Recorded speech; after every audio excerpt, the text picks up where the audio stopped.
Hello friends, welcome to Clara's kitchen. இன்றைக்கி இந்த video நம்ம பார்க்க போகிறது ரவா கேக்கு தாங்க. பேக்கரி ஸ்டைலில் வீட்லேயே எப்படி இந்த ரவா கேக் பண்ணுறதுன்னு பார்க்க போகிறோம். நல்லா சாஃப்டாக ஸ்பாஞ்சியாக இருக்கும். இந்த கேக் பண்ணுறதுக்கு நம்ம எக்கு, ஓவன், பீட்டர் எதுவுமே யூஸ் பண்ண போகிறதில்ல. இந்த சாஃப்டான ரவா கேக் பண்ணுறதுக்கு ஒரு மிக்ஸி ஜார் எடுத்துக்கோங்க. ஒரு 1 கப் ரவை சேர்த்துக்கலாம். இந்த ரவை 100 கிராம் இருக்குங்க. நம்ம வறுத்த ரவை, வறுக்காத ரவை எந்த ரவை இருந்தாலும் பரவாயில்ல. ஒரு பல்ஸ் மட்டும் விட்டு எடுத்துக்கலாம். இது அப்படியே சைடில் இருக்கட்டும்.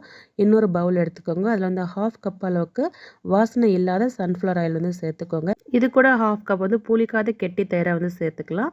1/2 கப் பார்த்திங்கன்னா பொடிச்ச சர்க்கரை மிக்சியில் போட்டு ஒரு பல்ஸ் விட்டு எடுத்து நல்லா பொடிச்ச சர்க்கரையை சேர்த்துக்கோங்க. சேர்த்து இது 3 பொருள் ஒரு விஸ்கை வச்சு நல்லா பீட் பண்ணி எடுத்துக்கலாம். நம்ம ஒரு 1 கப் ரவை எடுத்துருக்கோம். மீதி எல்லா பொருளும் பார்த்திங்கன்னா 1/2 கப்பாக மெஷர்மெண்ட் பண்ணி எடுத்துக்கோங்க. 100 கிராம் ரவைனாக்கா மீதி எல்லா பொருளும் 50 கிராமில் இருக்கணும். இப்போ இது ஒரு 5 நிமிஷம் நல்லா பீட் பண்ணிட்டு இருந்தீங்கன்னா நல்லா ஒரு க்ரீமி கன்சிஸ்டன்சி வரும் பாருங்கள். பார்த்தீங்களா தெரியும், நல்லா ஒரு க்ரீமியாக வந்திருக்கு. இப்போ இது கூட நம்ம பொடிச்சு வச்சுருக்க அந்த 1 கப் ரவையை சேர்த்துக்கலாம். இது போல் பீட் பண்ணுறதுக்கு நமக்கு பீட்டர்லாம் இருக்கணும் அவசியம் இல்லைங்க. இந்த மாதிரி ஒரு விஸ்க் இருந்தாலும் போதும், ஈஸியாக நம்ம அந்த க்ரீமி கன்சிஸ்டன்சி கொண்டு வந்துடலாம். இது கூட பார்த்தீங்கன்னா 1/2 கப் காய்ச்சி ஆற வச்ச பால் சேர்த்துக்கோங்க. சேர்த்து ஒரு விஸ்கை வச்சு ஜென்டலாக நல்லா மிக்ஸ் பண்ணி விட்டுக்கலாம். நம்ம சேர்த்த ரவை, பால் எல்லாம் அதோட மிக்ஸ் ஆகிக்கும். நம்ம ஜென்டலாக மிக்ஸ் பண்ணி விட்டுக்கலாம். எல்லாம் நல்லா மிக்ஸ் ஆனதுக்கப்புறம் ஒரு பிளேட்டை போட்டு மூடி 10 நிமிஷம் ஊற வச்சிடலாம். ரவை நல்லா ஊறட்டும். 10 நிமிஷத்துக்கு அப்புறம் ஓப்பன் பண்ணி பார்த்தீங்கன்னா பேட்டர் இப்படி தான் இருக்கும்.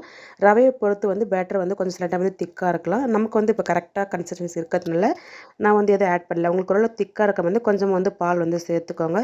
இது கூட இப்போ பார்த்தீங்கன்னா நம்ம கொஞ்சமாக பிஞ்ச் ஆஃப் சால்ட்டு சேர்க்குறோம். இது மாதிரி சால்ட் சேர்க்கும்போது அது டேஸ்ட்டை நல்லா கொஞ்சம் என்ஹான்ஸ் பண்ணி கொடுக்கும். 1/2 டீஸ்பூனுக்கு baking powder, 1/4 teaspoon baking soda சேர்த்துக்கலாம்.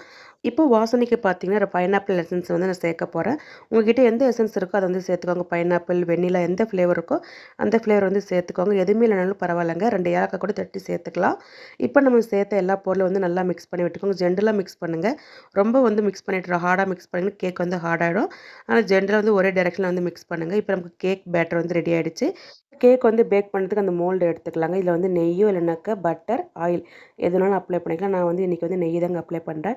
நாலா பக்கமும் நல்லா படுற அளவுக்கு நல்லா அப்ளை பண்ணிக்கலாம். இதுமாதிரி அப்ளை பண்ணும்போது கேக் நல்லா ஒட்டாமல் அன்மோல் பண்ணுறதுக்கு ரொம்ப ஈஸியாக இருக்கும். இதுமாதிரி ட்ரே இல்லை கூட பரவாயில்லைங்க. வீட்டில் இருக்கிற டிஃபன் பாக்ஸ் யூஸ் பண்ணி கூட நீங்கள் கேக் பேக் பண்ணி எடுக்கலாம். இது நாலா பக்கமும் இவங்க அப்ளை பண்ண பிறகு இந்த ட்ரே சைஸ்க்கே நான் பட்டர் ஷீட் கட் பண்ணி வச்சுருக்கேன். பட்டர் ஷீட்டு இல்லைனாலும் பரவாயில்லைங்க.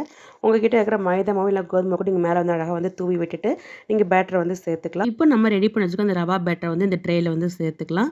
நம்ம சேர்க்கும்போது பார்த்திங்கன்னா பாதி அளவு தான் சேர்க்கணும். நீங்கள் அதிகமாக சேர்த்திங்கன்னா அதுக்கப்புறம் நல்லா ஃபுல்லாக ரைஸ் ஆகி வரும்போது நல்லா ஓவர்ஃபுல் ஆகிடும். அதனால் பாதி சேர்க்கும்போது நல்லா பேக் ஆகிட்டு வரும்போது கரெக்டாக இருக்கும்.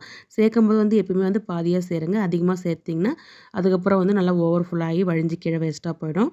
அதனால் கரெக்டாக பாதி சேர்த்து நல்லா டேப் பண்ணிக்கோங்க. இது மாதிரி டேப் பண்ணும்போது உள்ளே லம்ப்ஸ் எதுவும் இல்லாமல் இருக்கும். லாஸ்ட்டாக பார்த்தீங்கன்னா கார்னிஷ்காக உங்களுக்கு பிடிச்சமான நட்ஸாக இல்லைனாக்கா டூட்டி ஃப்ரூட்டை சேர்த்துக்கோங்க. அது உங்களோட விருப்பம் தான். நான் பார்த்தீங்கன்னா கொஞ்சம் பாதாம் பருப்பு, கொஞ்சம் டூட்டி ஃப்ரூட்டி சேர்த்துருக்கேன். கேக்குக்கான மாவு ரெடி ஆகிடுச்சு. இப்போ ரெடி ஆகிட்டு இருக்கும்போது சைடில் பார்த்தீங்கன்னா நான் கடாயை நல்லா ப்ரீ ஹீட் பண்ணி வச்சுட்டேன்.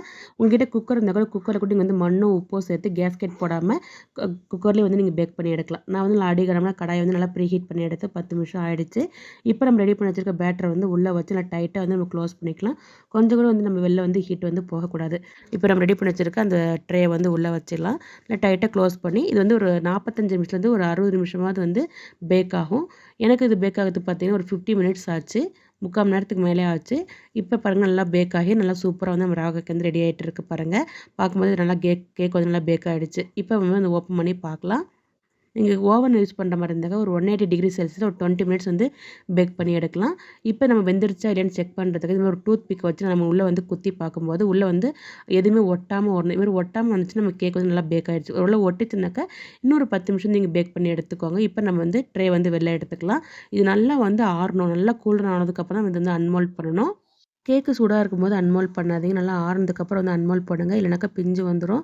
இது போல் திருப்பி போட்டு மேலே 2 டேப் பண்ணிங்கன்னா கேக் ரொம்ப ஈஸியாக அன்மோல்ட் ஆகிடும். இது மேலே இருக்கிற அந்த பட்டர் ஷீட் நம்ம ரிமூவ் பண்ணாக்க நமக்கு சூப்பராக ரவா கேக் ரெடி ஆகிடுச்சு பாருங்கள். நம்ம பேக்கரியில் கிடைக்கிற அதே டேஸ்ட்டு வீட்லேயே அது ஓவன் இல்லாமல் ரொம்ப சூப்பராகவே பண்ணியாச்சு பாருங்கள். எவ்வளோ சாஃப்டாக இருக்குது. நீங்களே இப்போ கட் பண்ணி காட்ட பாருங்கள் எந்த அளவுக்கு சாஃப்டாக இருக்கும் உங்களுக்கே தெரியும். கட் பண்ணும்போது அந்த சாஃப்ட்னஸ் அவ்வளோ சாஃப்டாக இருந்துச்சு. சாப்பிட்றதுக்கு அவ்வளோ சூப்பராக நம்ம பேக்கரியில் வாங்கி சாப்பிட்ற அதே டேஸ்ட் இருந்துச்சு. கண்டிப்பாக நீங்களும் இந்த ரவா கேக் இந்த கிறிஸ்மஸ் ஆர் நியூ இயர்க்கு ட்ரை பண்ணி பாருங்கள். பாருங்கள் இந்த அளவுக்கு சாஃப்டாக இருக்குன்னு சொல்லிட்டு உள்ள வரைக்கும் நல்லா பேக் ஆகிருக்கு. நம்ம ஓவனில் பேக் பண்ண எப்படி இருக்குமோ அதே மாதிரி நல்லா உள்ள வரைக்கும் நல்லா பேக் ஆகி சூப்பராக வந்திருக்கு. நல்லா சாஃப்ட் அண்ட் ஸ்பாஞ்சியாக இருந்துச்சு இந்த ரவா கேக் சாப்பிட்றதுக்கு. கண்டிப்பாக இந்த ரவா கேக் வந்து நீங்களே வீட்டிலே வந்து ட்ரை பண்ணி பாருங்கள். அந்த பேக் ஆகிறது மட்டும் தான் டைம் ஆகும். பண்ணுறது வந்து ரொம்ப ஈஸியான மெத்தட் தான். ட்ரை பண்ணி பாருங்கள். ட்ரை பண்ணி பார்த்துட்டு உங்களோட ஃபீட்பேக் வந்து ஷேர் பண்ணுங்கள். உங்களுக்கு பிடிச்சமான ஷேப்பில் வந்து ஷேப் போட்டு குழந்தைங்களுக்கு வந்து கொடுக்கலாம். ரொம்ப விரும்பி சாப்பிடுவாங்க. உங்களுக்கு கேக் ரெடி பண்ண 10 நிமிஷத்துல வந்து கேக்கே வந்து காலியாகிடும். அந்தளவுக்கு ரொம்ப டேஸ்டியாக இருந்தது. இந்த கிறிஸ்மஸ்க்கு வந்து ஆல்ரெடி வந்து நம்ம சேனல் வந்து ப்ளம் கேக் வந்து ரெசிபி வந்து போஸ்ட் பண்ணியிருக்கேன். அதோட லிங்க் வந்து டிஸ்கிரிப்ஷன் கொடுக்கும். ப்ளீஸ் ஃப்ரீயாக இருந்து செக் பண்ணி பாருங்கள். இந்த சிம்பிளான இந்த ரவா கேக் வந்து இந்த நியூ இயர் கிறிஸ்மஸ்க்கு வந்து நீங்களே ட்ரை பண்ணி பாருங்கள். ட்ரை பண்ணி பார்த்துட்டு உங்களோட ஃபீட்பேக் வந்து ஷேர் பண்ணுங்கள். இந்த வீடியோ யூஸ்ஃபுல்லாக இருந்தால் நம்ம சேனல் லைக் ஷேர் சப்ஸ்கிரைப் பண்ணிக்கோங்க ஃப்ரெண்ட்ஸ். தேங்க்யூ.